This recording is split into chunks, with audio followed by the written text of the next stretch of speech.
Bonjour, Monsieur Stacco. Enchantée de vous rencontrer. C'est vraiment un plaisir pour nous de vous avoir avec nous ce soir. Donc, je vais laisser ma collègue se présenter. Bonjour, je m'appelle Émilie Barbé, je suis présentement étudiante à l'UQAM. Je fais mon stage auprès du CARD en raison d'une journée par semaine et ce soir, je vais être co-animatrice. C'est bon, bonjour, bonjour Émilie, bonjour Ariane. Plaisir de vous rencontrer. Bon, Claudia, on se connaît déjà, donc c'est toujours un plaisir de se parler. Effectivement.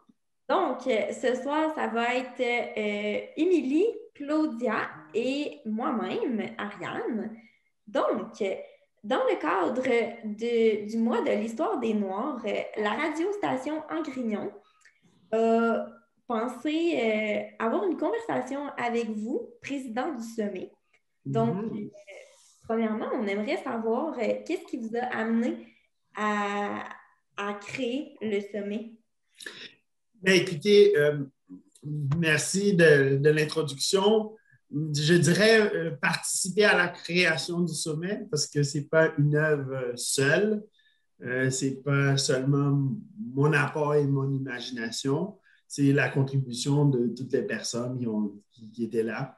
Écoutez, c'est toujours des fois les mauvaises raisons, les mauvais incidents qui amènent les gens à se rencontrer pour dire quoi faire. Et c'est important que ça change parce que quand on a créé le sommet, il s'était passé un ensemble d'événements malheureux en 1996 à Montréal-Nord, dont des jeunes noirs il y avait eu des meurtres, 6 à 7 jeunes, un peu partout à Montréal cet été-là. Et c'est pour ça que je parlais de mauvaises raisons, mais des gens de la communauté se sont dit, écoutez, là, il faudrait qu'on fasse quelque chose. Et à ce moment-là, on s'était rencontrés à l'invitation de M. Benjamin, qui était président du conseil municipal de Montréal, qui aujourd'hui est rendu député, je pense qu'il est président du caucus du Parti libéral. Mais à l'époque, il était à la ville de Montréal, il avait convoqué cette rencontre à laquelle je participais et d'autres. Et rapidement, les gens se sont dit, mais pourquoi on se rencontre quand il y a une mauvaise nouvelle, quand il y a un événement ou un ouragan ou un sinistre? Ce serait bien d'avoir au sein de la communauté un canal de communication permanente. Et ce canal de communication doit aller au-delà, je dirais, des canaux traditionnels. Vous savez, les communautés noires, c'est beaucoup de personnes, c'est des continents différents, des pays différents, des langues différentes. Mais quand on parle de créer des canaux différents, c'est que, si on regroupe globalement, on avait souvent chez les Haïtiens, vu qu'ils parlent la même langue, il y avait comme des canaux à l'intérieur de la communauté haïtienne. Chez les Caribéens, il y avait certains canaux. Puis des communautés d'origine africaine, dépendamment des pays, il y avait des canaux de communication. Les gens se parlaient, mais entre les groupes, il y avait moins un canal de communication. Donc, l'idée même du sommet est d'émerger, de dire il faut se parler quand ça va bien, quand il n'y a pas de nouvelles, quand ça va mal, et ces canaux-là doivent aller au-delà des canaux traditionnels. Et de là a eu l'idée d'avoir ce sommet, ce processus qui a créé l'organisation. Donc oui, j'étais dès le départ, mais j'étais humblement pas tout seul.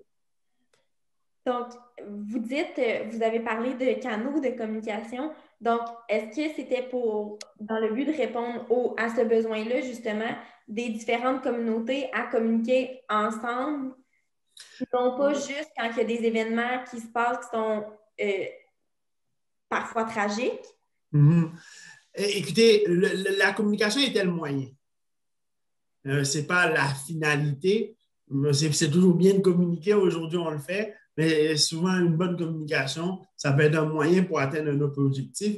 Et l'objectif, c'était comment collaborer à changer, à contribuer au développement des jeunes des communautés noires. Indépendamment de leur spécificité, mais les jeunes des communautés noires vivent un ensemble d'enjeux qui tiennent lieu à une raison très simple, mais encore aujourd'hui, on se demande pourquoi ça existe, tout simplement parce qu'ils ont la peau noire. Qu'on parle créole, anglais ou wolof, on a dit à un moment quelqu'un qui a la peau noire, ces jeunes-là vont avoir des difficultés. Et nous, on s'était dit, si nous, on travaille ensemble, ça peut être une façon de contribuer au développement du Québec en travaillant auprès de nos jeunes. Et pour cela, ça prend une bonne communication. Il faut se parler pour qu'on puisse travailler.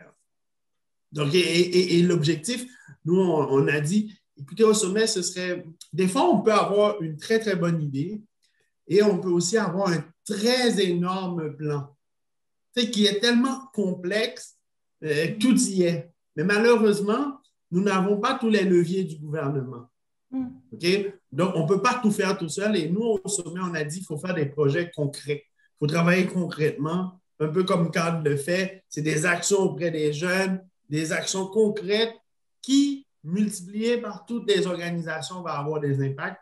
Et lorsqu'on se réunit pour faire des actions concrètes, bien, ça facilite la communication, ça facilite aussi la mobilisation.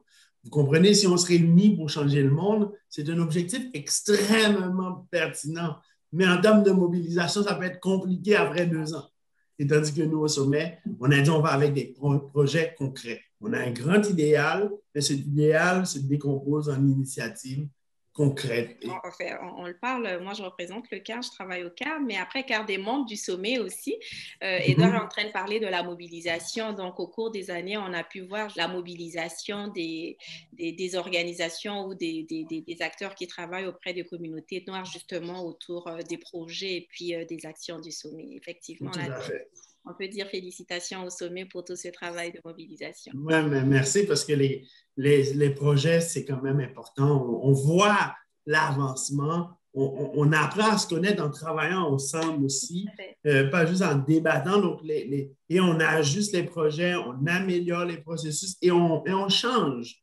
On a un impact sur la vie des jeunes. Quand on fait une intervention pour une famille, oui, c'est une famille sur 320 000 personnes qui ont la peau noire au Québec, mais c'est quand même à multiplier ça qu'on va arriver à avoir l'impact. Il ne faut jamais minimiser les petits résultats qu'on a. C'est l'assemblage de plusieurs détails qui fait un tout. Chaque détail, chaque action est importante. Et c'est bien d'en parler, Claudia. Puis au sommet, nous avons des organisations qui ont 50 années d'existence, mais on a des organisations qui sont en démarrage. Dernièrement, au sommet, il y avait un organisme qui utilisait cette tribune pour présenter son projet. Et c'est ça la beauté, parce que les organismes peuvent échanger et aider tout le monde. Il n'y a pas de trop petits projets pour commencer un changement social. Il n'y en a pas de trop petits projets. Si votre projet, vous visez à toucher 20 personnes, l'important, c'est d'y mettre toute la passion, d'y mettre du travail, d'y mettre de la qualité, puis de s'assurer que votre objectif est vraiment atteint. Puis après 20, peut-être vous allez toucher 200 et ensuite, c'est comme ça va faire boule de neige. En effet. Vous avez parlé d'impact. Quel est l'impact du sommet, justement, par rapport au développement des jeunes dans la communauté noire? Bien, l'impact se fait, puis nous, on est très humble là-dessus. L'impact qu'on va avoir se fait aussi à travers les organisations. Parce que le sommet intervient beaucoup à travers les organismes membres. On a 50 organismes membres aujourd'hui. Donc, c'est à travers ces 50 membres-là que l'effet va être multiplié. Mais un des premiers points dans l'impact, c'est aussi de créer des communautés de pratique. Par exemple, un de nos beaux projets, c'est le programme 4C. Mais autour du programme 4C, on a distribué des équipements et aidé la fracture numérique on est rendu à 1300 familles. C'est à peu près 5200 personnes. Mais ce n'est pas le sommet tout seul qui le fait. C'est beaucoup d'organismes, dont je pense le cadre, et on est 26 organisations à mettre en place le même projet et à travailler ensemble. Donc, ce qui fait qu'il y a un projet dans la communauté, mais qui a 26 couleurs et facettes différentes. Et aussi, c'est plus facile des fois le contact et de la communauté. Donc, c'est gagnant-gagnant. L'organisme, à travers le projet 4C, je prends un petit exemple-là qui est plus simple. Nous, on s'occupe de l'achat de l'équipement. Donc, l'organisme n'a pas à aller magasiner. Vous comprenez, si 50 organisations magasinent des ordinateurs, ça vous prend du temps et vous allez pas avoir des prix. Le sommet s'occupe de ça. Le recrutement se fait par les organismes. On travaille ensemble et on arrive à avoir un impact. C'est un impact incroyable. Vous comprenez, aujourd'hui, 5200 personnes ce soir ont à la maison un ordinateur, un soutien. S'ils ont un problème, ils peuvent appeler sur le projet 4C. Donc, c'est un impact très concret. Il y a d'autres programmes qu'on a sur le soutien aux familles noires. On a des programmes en développement économique. Donc, et le sommet, après 3 ans, on a plus de nouveaux programmes à développer. On a plus de futur que de passé, mais déjà, on voit l'impact. Et on fait aussi un impact aussi avec la communauté. Parce que vous savez, c'est Daniel Laferrière qui le disait, c'est important, le racisme, ça ne peut pas être un problème de Noirs. Parce qu'en réalité, le racisme, il faut qu'on aille parler de racisme à travers la société en général. Même si on était tous ensemble, on est convaincus, ce qui va faire le changement, c'est d'amener ce dialogue-là. C'est pour ça qu'en décembre dernier, on a fait les conversations québécoises sur le racisme avec des dirigeants, des élus et les organismes communautaires. Et en janvier dernier, pas plus tard qu'il y a cela 2 semaines, on avait le sommet où des centaines de personnes ont pu discuter ensemble. Et pour nous, ça fait partie aussi du sommet. Comment chaque personne peut participer à ce dialogue-là. Et c'est ce dialogue, en plus des actions concrètes, qui vont changer les choses. Si on ne fait que des actions sans aller avoir le dialogue pour changer le mal à la source, on va être toujours en train de réparer les dégâts causés. Et nous, Claudia, nous, on est passionnés, mais on ne cherche pas à réparer les dégâts. On cherche à en éviter. Un jour, on pourrait avoir un sommet qui ait une perspective plus large que la communauté noire. Pourquoi on le fait pour l'instant? Parce qu'il y a une urgence et un besoin là. Mais si les problèmes de racisme sont corrigés, ben, on n'aura pas besoin de s'en préoccuper. Et ça, on ne peut pas y arriver seul. Et des initiatives comme ça ont des impacts. Mais en même temps, je trouve ça intéressant de la façon dont le sommet est très proactif sur des enjeux en fait qui touchent la communauté et puis parlons de la société de façon générale.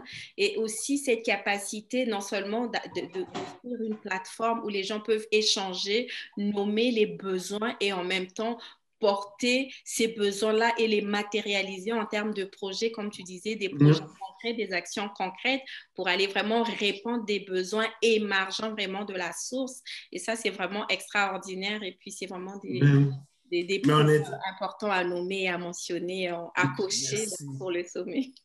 Merci. Vous avez parlé beaucoup d'activités. J'ai retenu beaucoup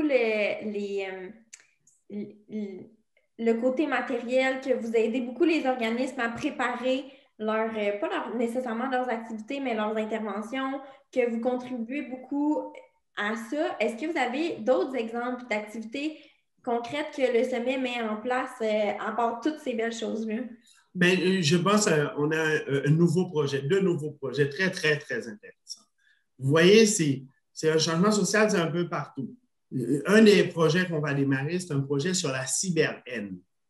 La cyberhaine, là encore, vous comprenez que le jeune qui est victime de racisme, oublions la technologie, bien, en général, un jeune allait vivre ça dans sa proximité plus immédiate. Mais aujourd'hui, avec l'Internet, les limites pour se faire intimider ou pour recevoir des discours haineux sont immenses. On peut passer d'une personne qui nous intimide ou qui fait un discours haineux à des milliers très rapidement. Et nous, au sommet, on dit, bien, écoutez, il faut travailler ensemble, on a un réseau d'organisations et on devrait créer des champions dans la lutte à la cyberhaine.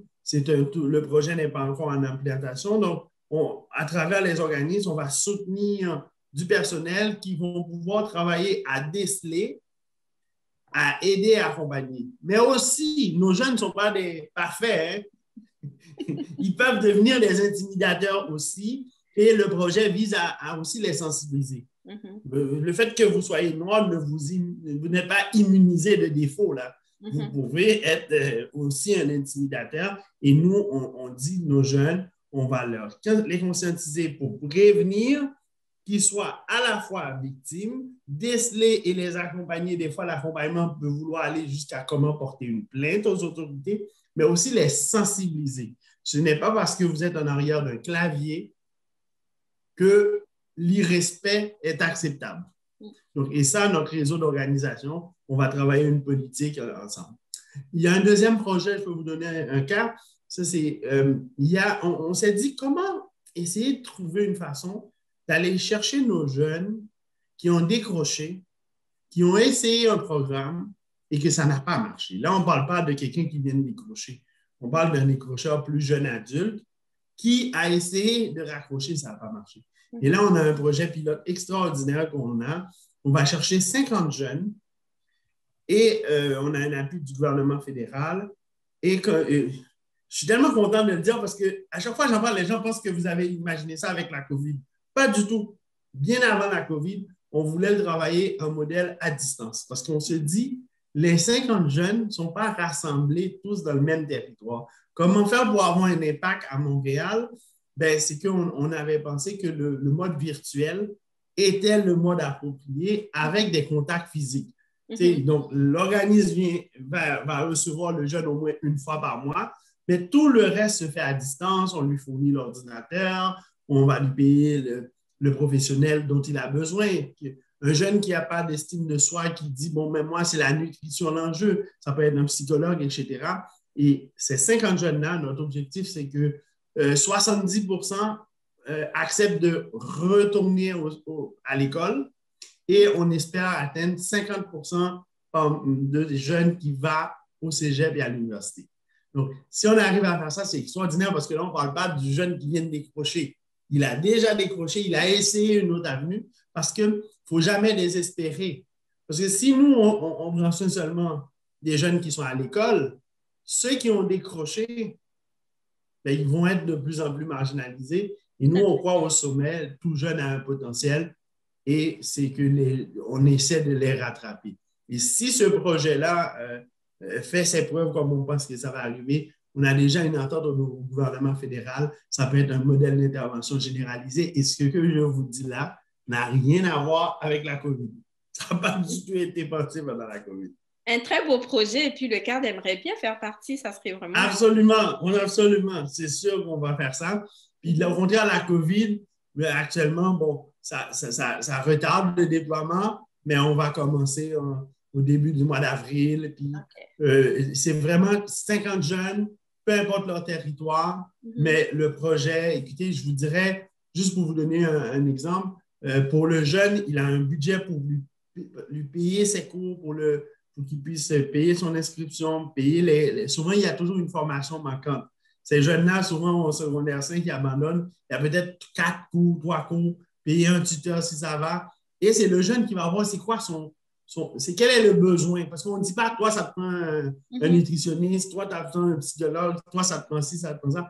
Donc, le jeune, c'est pour ça qu'on ne pense pas atteindre 100%. On veut le 100%, mais on se donne comme objectif d'aller quand même 70%, qui est quand même très, très bien comme réussite. Et la première cohorte, on est aussi moins habile.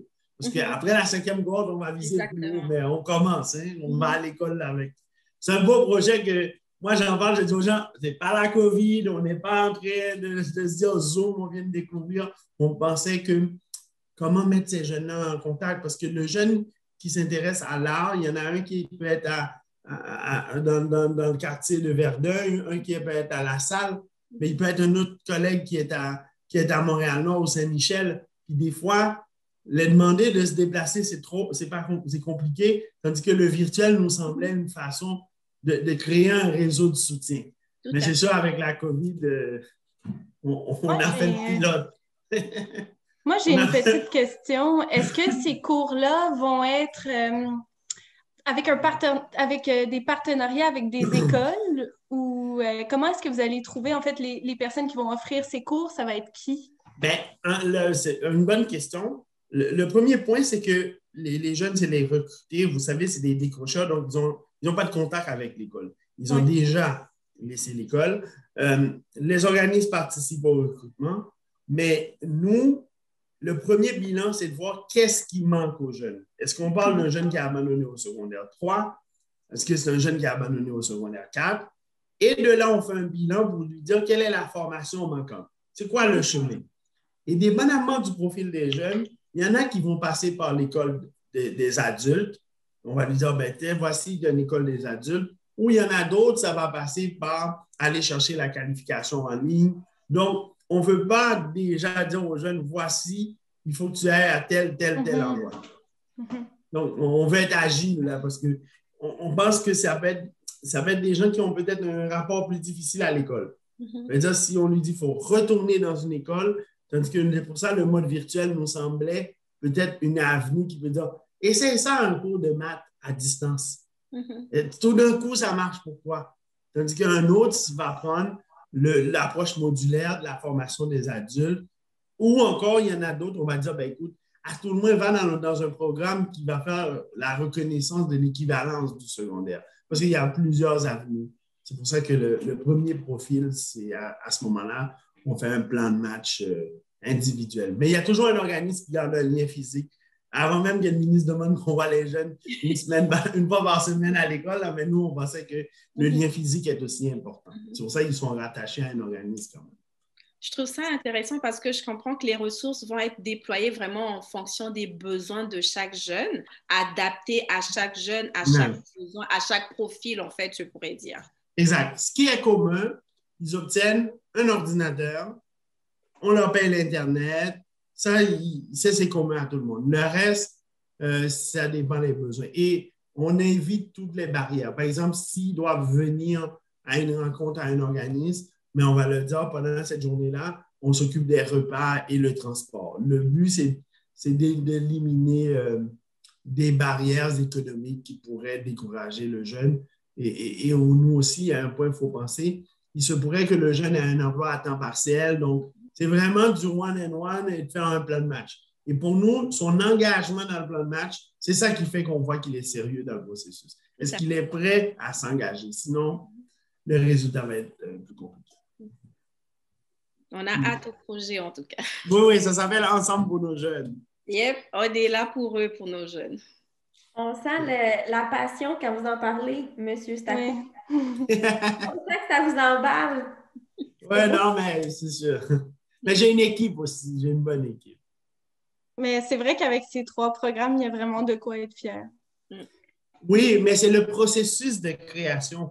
Vous savez, nous, ce qui est intéressant, c'est que j'en parle, mais parce que moi, je vois net les projets, mais le processus de création, c'est une co-création. Ce n'est pas une personne qui tout seul développe le projet.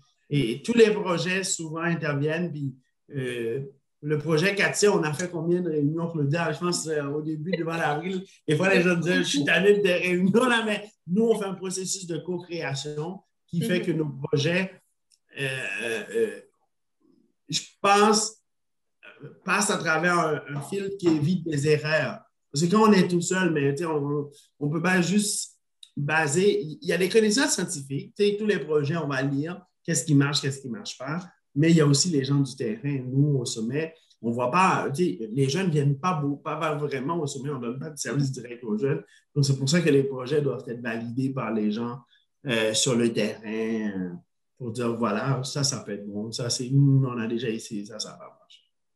Après, on parle de plus en plus du vivre ensemble et c'est l'occasion d'ailleurs de parler du faire ensemble, comme tu disais, la co-construction, donc l'intelligence collective. On est vraiment tout à fait. appelé justement à faire ensemble pour s'assurer des résultats et puis répondre de façon adéquate et optimale aux besoins exprimés. Oui, tout à fait. Tout à fait. Vous avez parlé beaucoup du sommet. Tantôt, là, je reviens. Il n'y a pas de problème. C'est super intéressant. Le sommet annuel, vous avez eu le 30 janvier dernier. Vous avez tenu votre sommet. Quelles ont été les conclusions? Vous en avez parlé un petit peu tantôt, mais mettons brièvement, là, en 3 phrases, quelles ont été les conclusions de ce sommet-là? Bien, le sommet, c'est une organisation intéressante dans la mesure où on a nos statuts et règlements, comme tout le monde, mais on a un document qui est au-dessus de ça qui s'appelle la déclaration du sommet. Si vous allez sur le site du sommet sdrj.org, vous allez voir la déclaration. Et pourquoi je fais référence à cette déclaration-là? C'est que oui, le sommet, c'est les organismes, mais aussi c'est la communauté.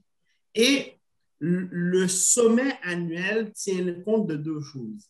Un, de reddition de compte à la communauté. Parce que qu'est-ce qu'on avait entendu en 2016-2017? Les gens nous disaient, très souvent, on nous consulte, puis après, ça disparaît. On n'entend plus parler de l'organisation. Et nous, donc, dans la déclaration fondatrice, l'obligation de tenir ce sommet annuel de reddition de comptes est dans le principe. Donc, c'est-à-dire chaque année, l'objectif 1, c'est de rendre compte de ce qu'on a dit.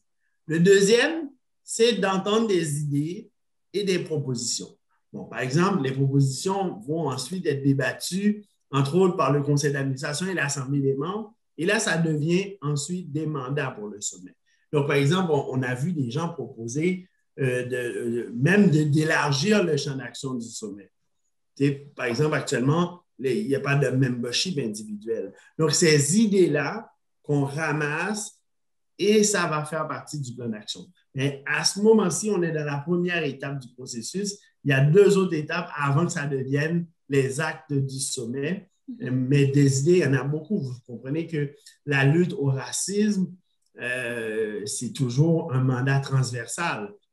Par exemple, des gens souhaitent que le sommet prenne encore plus position dans ces enjeux-là, dans la lutte sur le racisme anti-noir. On a beaucoup parlé de ça au sommet parce que les gens ont dit, ben oui, il y a le débat sur le racisme systémique, mais toutes les formes de racisme sont condamnables. Il n'y a pas de racisme correct ou pas. Toutes les formes sont condamnables. Mais le racisme anti-noir, c'est autre chose. Parce que, c'est un racisme qui est beaucoup plus ancré, hein, et c'est un racisme qui est le plus répandu. Je prends toujours l'exemple simple. Au Québec, on va parler des minorités visibles. Mais les minorités visibles au Québec, ça sous-entend que la discrimination vient du fait que les gens ont une couleur différente. Mais si on prend cette notion de minorité visible, on s'en va en Chine ou dans les pays du Maghreb, les minorités visibles ne sont pas discriminées parce que les Blancs dans ces pays-là ne sont pas discriminés. Mais les peuples qui sont discriminés, c'est les Noirs. Donc, le racisme anti-noir, c'est un racisme qui a été codifié. C'est une forme de racisme et il faut le combattre parce que les statistiques nous montrent que pour les Noirs, l'amélioration au Canada au fil des générations, c'est une courbe beaucoup plus lente que ça l'est pour d'autres groupes. Ça veut dire qu'il y a d'autres enjeux beaucoup plus profonds pour le racisme anti-noir. Et ça, les gens pensent que cette année, nous devrions parler du racisme anti-noir et des autres formes de racisme. Mais le racisme anti-noir, c'est autre chose, vous comprenez? On n'a qu'à penser l'esclavage qui a existé et tout ça. Donc, c'est un élément où les gens ont beaucoup parlé là-dessus. Plus, bien sûr, les projets. Vous avez parlé justement de racisme. Concernant le racisme systémique, c'est beaucoup dans l'actualité ces temps-ci. La lumière est beaucoup mise sur le système et le manque justement de diversité au sein de nos institutions politiques, surtout. Avez-vous un message à transmettre à ce sujet-là? Bien, c'est que je trouve que dans le débat, puis le premier ministre prend une position, puis moi, je dis, regardez, c'est une évidence que le racisme systémique existe. En passant, le racisme n'est pas un comportement qui était au niveau des individus, qui est apparu par la suite. Le racisme anti-noir, ça a été déjà dans le système. Quand vous prenez le système capitaliste, l'Occident, ben, l'esclavage était une façon de donner une position très concurrentielle et on a vraiment codifié ça. Il y a eu le code noir, tu sais, le racisme. Quand je vois qu'on a un débat si le racisme est systémique ou pas, moi je dis, c'est pas une gang d'individus qui, à force d'être racistes, se sont mis à comme les virus, à attaquer tout le monde. Mais non, c'est l'inverse. C'est l'inverse. On a été chercher des Noirs en Amérique et les Noirs, c'est le système capitaliste. C'était vraiment avant tout une option d'un système économique. L'esclavage que vous voyez, toute la carte de l'Amérique, c'est vraiment venu du système qui était en place. Et on a fait venir, ça a donné Haïti, au Brésil, aux États-Unis. Donc, moi, je pense, c'est pour ça que je dis aux gens, moi, j'ai une perte de temps là, parce que c'est comme comment un système fait pour ne pas être systémique. C'est comme, OK, le racisme en Occident, écoutez, la traite négrière, c'est pas les individus qui commandaient les esclaves en ligne, là. C'est un système qui établissait que pour tirer profit de ces ressources et de ces colonies-là, on a pris comme cible un groupe de personnes qu'on a exploité, qu'on a enlevé, qu'on a interdit de parler leur langue, qu'on a interdit de pratiquer leur religion, que ces gens-là ont dû s'inventer. En Haïti, le créole, ça a émergé parce qu'il fallait trouver une façon, et même pour pratiquer, même la religion vaudou qui existe en Haïti, mais pour pratiquer le vaudou, on a dû emprunter des symboles du catholicisme. Tu sais, un truc comme ça, c'est systémique, c'est un système qui a été mis en place. Et on a combattu le système et ça a donné lieu à l'indépendance, entre autres, la révolution haïtienne. Et quand on fait une révolution armée contre un État qui était en place, là, tu sais, la révolution haïtienne, c'est des esclaves qui se sont révoltés contre la puissance française. Donc, tu sais, je regarde, je me dis, mon Dieu, je pense qu'on perd beaucoup de temps à discuter est-ce que le racisme est systémique. Puis la question, je dis aux gens qui disent non, mais je dis, expliquez-moi comment quelque chose qui existe depuis 400 ans pourrait ne pas avoir pénétré le système. Ouais. Le racisme est documenté. Là. Depuis 400 ans, là, on en a. Mais comment, c'est quoi le système a fait? Quel a été le mécanisme qui ferait que dans nos systèmes, il n'y en a pas? Ça en a, on le manifeste en éducation. Par exemple, au sommet, il y a une étude du Boston Consulting Group qui a été très intéressante. Soit dit en passant, c'est une des 3 grandes firmes de consultants au monde, qui dit, je vous donne une donnée absolument incroyable.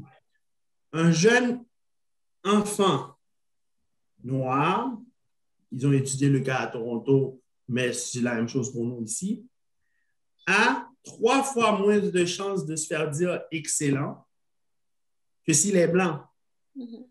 Là, les gens vont dire, ah, peut-être. Non, mais le pire, c'est qu'ils ont découvert que même quand on prend les enfants qui ont les mêmes notes aux examens normés, ça veut dire que vous comprenez que là, ça va au-delà.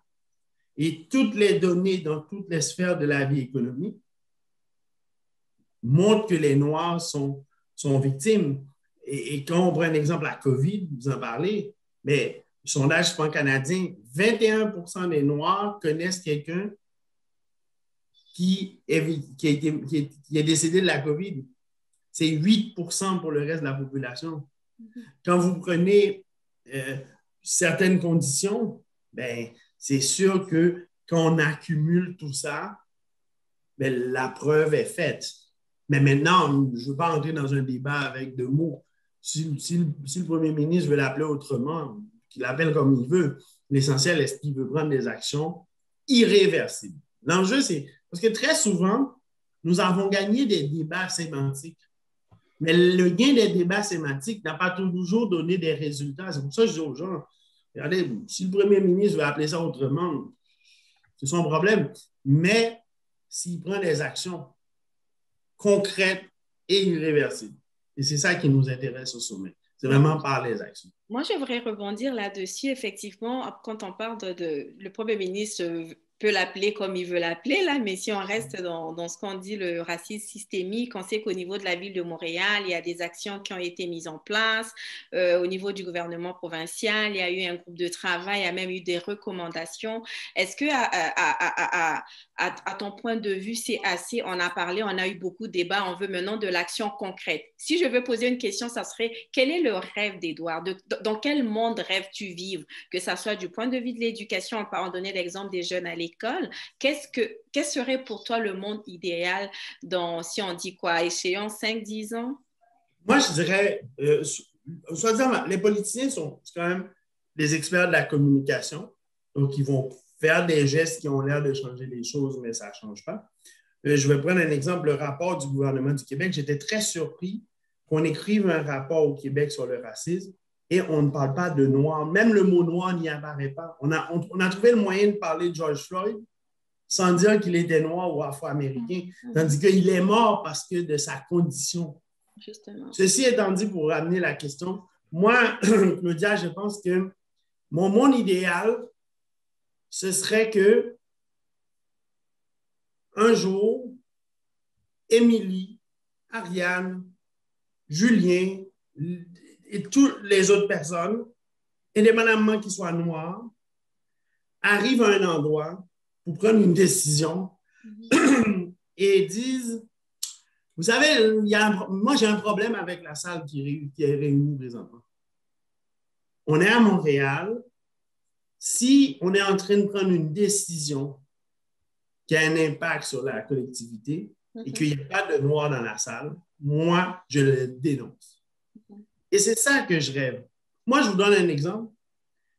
La question des droits des femmes, qui n'est pas encore totalement réglée, mais les avancées qu'il y a eu, c'est quand des hommes ont arrêté d'être complices de décisions prises en absence de femmes.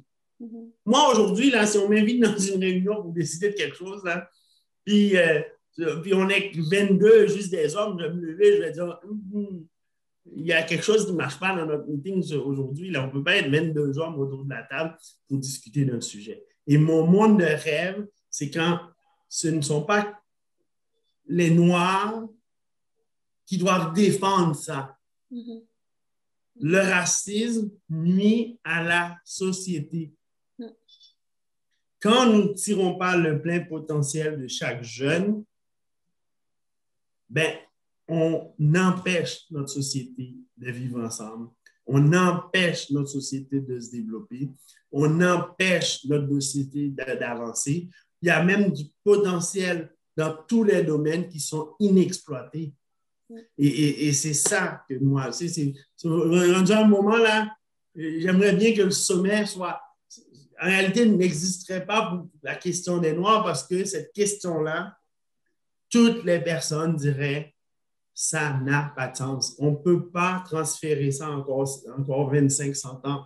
Ça fait 400 ans, là. Tu sais, c'est 400 ans. Et on ne peut pas faire des petits pas, là. On est rendu en 2021.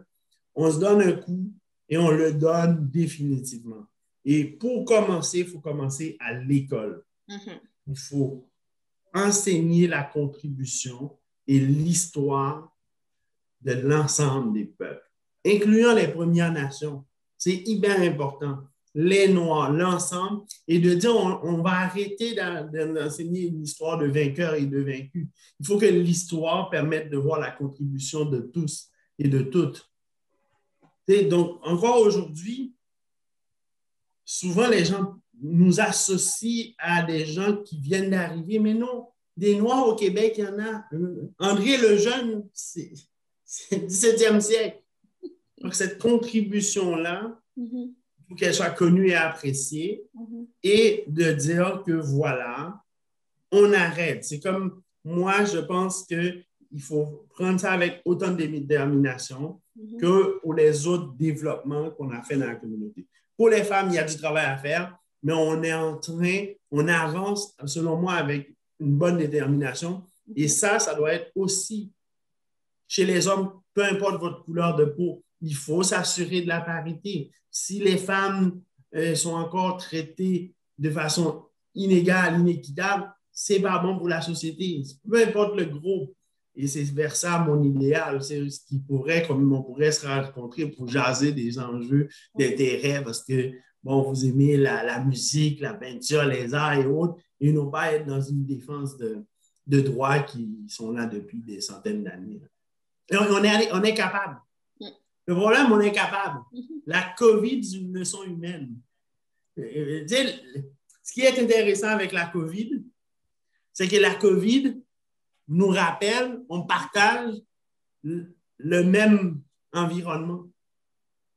La respiration de quelqu'un en Chine, aujourd'hui, met le système économique à terre parce qu'il y a quelqu'un qui a attrapé, puis vu qu'on est plus connecté, mais il ne faut pas que ce soit juste les virus qui nous montrent ça. Tu sais, à Montréal, ce ne serait pas mieux que des Noirs seulement. Non, on voit que cette communauté-là qu'on a, mais on doit en prendre soin de la collectivité et de s'assurer que ce n'est pas seulement pendant la COVID qu'on est unis ensemble pour combattre la COVID.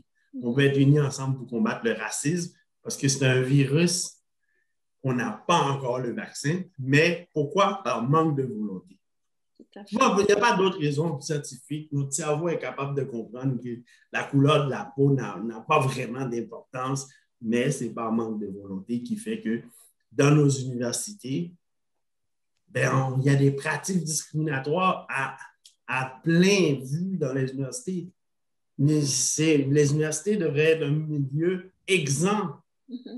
Mais regardez la haute direction des universités, regardez le co-enseignant, regardez vos collègues. Très souvent, je dis aux gens, mais avez-vous pensé que vos collègues finissants, là, quand vous êtes dans la classe, là, ça a l'air pas mal cool, mais qu'est-ce qui va arriver dans 5 ans? Bien, dans 5 ans, si vous êtes noir, vous avez beaucoup moins de chances de mettre à contribution l'ensemble de votre connaissance que vous avez appris. Parce que vous risquez d'aller chercher un sous-emploi, vous risquez d'avoir fait une maîtrise ou un doctorat et de vous ramasser à être subalterne de quelqu'un qui n'a pas complété son DEC ou son bac. Mais vous l'avez fait. C'est ce qu'on vit présentement d'ailleurs. On en voit à différents niveaux des personnes de communauté noire avec des gros diplômes mais qui ne font pas de travail équivalent. Alors, je comprends que l'heure est à l'action et nous devons agir rapidement. Oui, tout à fait. Tout à fait. Et le rêve, c'est que les autres personnes le portent. Puis le portent fortement. Parce que tu sais que ma voix est bonne, la voix de Claudia, la voix de tout le monde. Les gens, c'est bon, mais souvent les gens vont penser que je le défends parce que je suis noir. Et souvent, on a besoin de l'appui de tout le monde. Et quand les gens vont l'entendre, ils vont dire non, non. Écoutez, mes enfants m'en parlent à la maison. Les autres, parce que c'est les gens qui ont de l'influence, ben, ils ont un rôle. C'est sûr que mon voisin doit avoir une contribution dans l'éducation de son enfant. Mais le ministre de l'Éducation a une grande influence. Le premier ministre est capable de prendre des actions et les dirigeants peuvent dire dans mon entreprise, j'accepte pas de la discrimination. Et moi, il y a un point qui est simple. Vous pouvez m'expliquer pourquoi vous n'en avez pas. Mais arrêtez de me l'expliquer, décidez que vous allez en avoir. Parce que souvent, les gens m'expliquent, oui, j'ai fait un concours, puis vous savez, on a essayé de recruter des gens, des Noirs, etc. Moi, ça, je suis capable de comprendre, mais posez-vous la question, ben, arrêtez de l'expliquer, passez à l'action. Ce n'est pas vrai que les gens ne veulent pas travailler dans ci, dans ça. C'est que vous prenez une décision sur un concours et vous êtes capable de justifier pourquoi cette fois-ci, vous n'avez pas donné la chance à la personne qui était noire ou autre. Mais quand vous faites ça 500 fois, 500 petites décisions bonnes en apparence peuvent donner une très mauvaise décision dans la globalité. Tout à fait.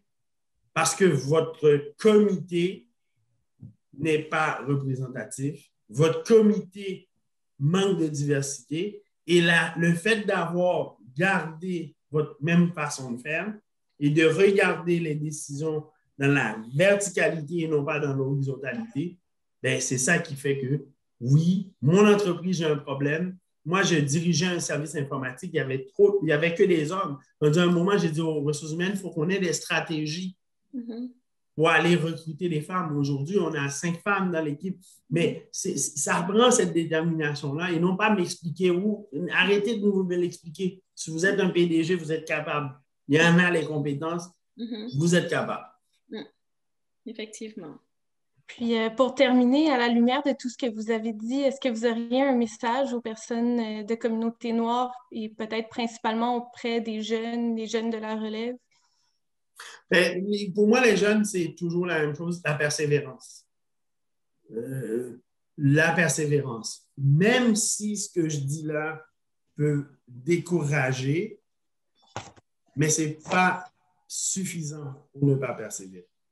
Parce que quand on mène une lutte, si on veut changer les choses, il faut toujours aller le plus loin possible.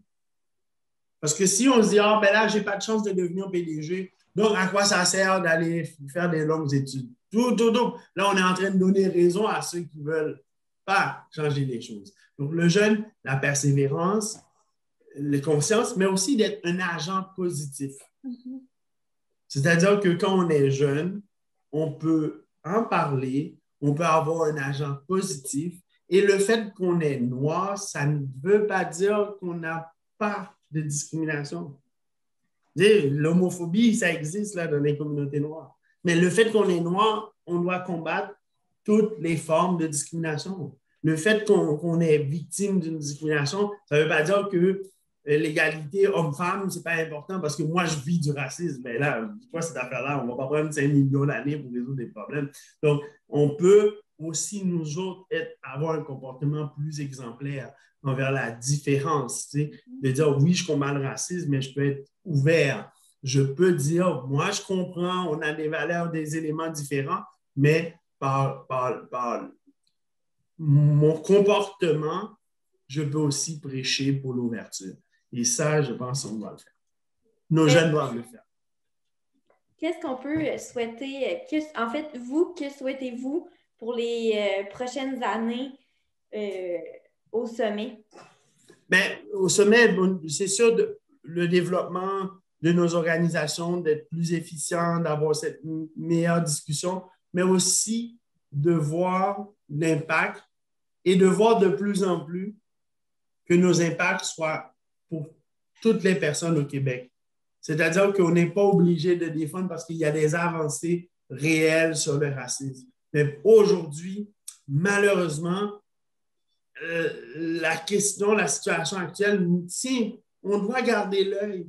Regardez, on ne peut pas juste se concentrer sur les objets sans la question du racisme parce qu'elle est encore trop manifeste. Et j'aimerais bien que dans les années, rendu un moment, on dit ouf, c'est en train de changer définitivement.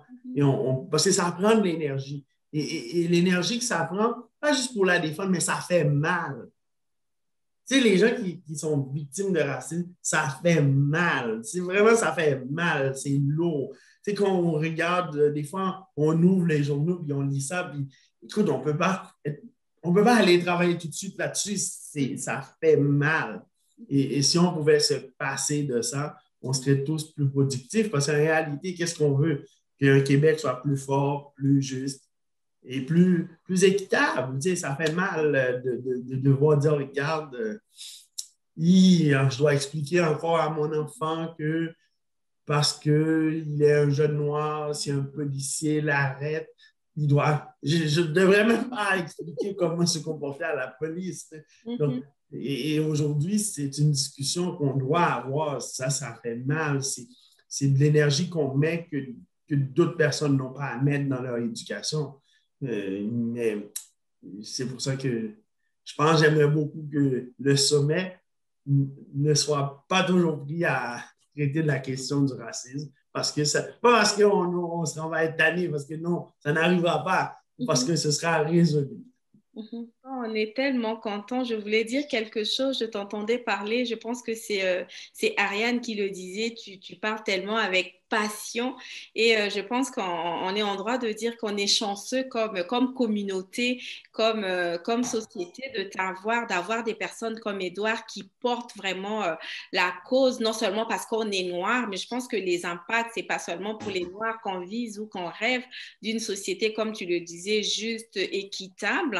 C'est vraiment, les retombées vont être pour tout le monde et puis c'est vraiment, il y a toujours une richesse dans la diversité et chacun a son apport et surtout dans ce mois de l'histoire de Noir, il y a tellement beaucoup de célébrations sur la contribution des personnes noires. J'aimerais t'entendre avant de donner la parole à Émilie ou à Ariane par rapport au mois de l'histoire de Noir. Pour toi, si tu dois parler des contributions des personnes des communautés noires, c'est quoi que tu dirais? Le mois est important parce que, on n'en parle pas assez dans le curriculum à l'école. OK? Rappelez-vous tout le monde, ceux qui ont fait ici leur primaire, secondaire, vous n'en avez pas beaucoup entendu parler. Donc, l'existence de ce mois-là, c'est aussi un moment d'arrêt pour prendre connaissance de ça, mais aussi pour dire merci à des gens qui ont apporté une contribution. Tu sais, c'est important ça, parce que ces gens qui le font ne sont pas payés pour le faire. Tu sais, nos dirigeants d'organismes, c'est avant tout des gens de grand cœur, là. Et nos organisations, non, c'est pas, on ne fait pas une carrière avec un grand salaire en s'impliquant. Donc, permettre dans ce mois-là de dire merci à ces gens-là, de leur donner un peu plus de moments d'exposition, aussi attirer l'attention, mais aller au-delà du folklorique. Parce que, oui, le mois de l'histoire des Noirs, mais il ne faut pas que ce soit une parenthèse. C'est un mois où on met un gros blanc, mais il ne faut pas que les Noirs disparaissent après, là, comme on fait la parenthèse. Donc, moi, je pense que c'est important. C'est important qu'il y ait le mois de l'histoire des Noirs. C'est important les journées internationales parce qu'on est tellement pris tout le temps. Ces moments d'arrêt dans le calendrier permettent de le faire et de le faire sur toutes les facettes, la culture. Oui, connaître une culture, c'est avant tout une façon. Même l'art culinaire, ça va nous rapprocher. Donc, toute forme de découverte de l'autre nous rend meilleurs, nous permet de nous découvrir nous-mêmes. Nos goûts ne sont pas ce qu'elles sont, ce qu'ils sont, sans qu'on ait été à la recherche, à la découverte d'autres choses. Parce que quand on est jeune, on connaît la cuisine familiale, puis on pense qu'on n'aime pas grand-chose. Puis rendu un moment où on découvre, on dit « Wow, ça, j'aime ça ». Donc, il y a en réalité, dans ce mois-ci, partez à la découverte, ouvrez-vous le cœur surtout. Parce que si vous ouvrez le cœur, ça va changer. Effectivement. M. Stacco, on vous remercie énormément pour votre temps et votre collaboration ce soir. Et je pense que je parle de la part de toute l'équipe de la radiostation en Grignon ce soir pour vous dire qu'on vous souhaite une très bonne poursuite dans votre cheminement auprès du sommet. Merci Ariane, merci Émilie. Merci à toutes ceux et celles qui nous écoutaient aussi. Merci et puis partagez ça, puis ouvrez-vous le cœur, puis ça va bien aller. Puis faites attention, la COVID, malheureusement, on doit faire un petit effort encore pendant quelques temps, le temps qu'on passe à travers avec les vaccins. Mais ensuite, on espère un jour se revoir tout le monde autour d'une table. Merci, ça m'a fait un plaisir d'être avec vous. Merci beaucoup. Merci beaucoup, Edouard. Merci pour cette expérience enrichissante. Radiostation en Grignon, un projet développé par le Centre d'aide à la réussite et au développement, réalisé grâce au financement de plusieurs partenaires.